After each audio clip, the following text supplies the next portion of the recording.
নমস্কার সকলকে। আমি মৌসুমি। আমার রান্নাঘরে আপনাদের সকলকে স্বাগত জানাই। আমি আজকে সয়াবিনের বড়া বানিয়েছি। তার জন্য আমি এখানে সয়াবিন, কাঁচা বাদাম, পোস্ত মিক্সারে পেস্ট করে নিয়েছি। এবার এর মধ্যে আমি দুটো পেঁয়াজ, দুটো কাঁচা লঙ্কা কুচো দিয়েছি আর সামান্য আদা রসুন বাটা দিয়েছি। স্বাদ মতো নুন দিলাম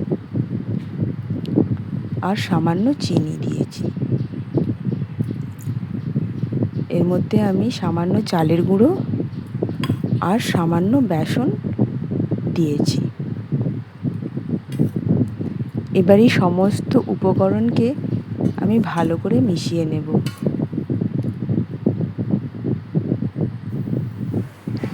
আমার মেশানো হয়ে গেছে।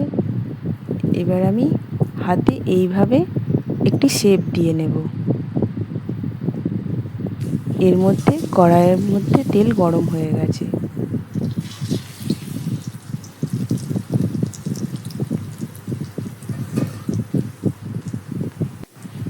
আমার এই ভিডিওটি পছন্দ হলে অবশ্যই একটি লাইক কমেন্ট করবেন। আর আপনারাও বাড়িতে একবার ট্রাই করবেন। এটি খেতে খুব সুন্দর হয়।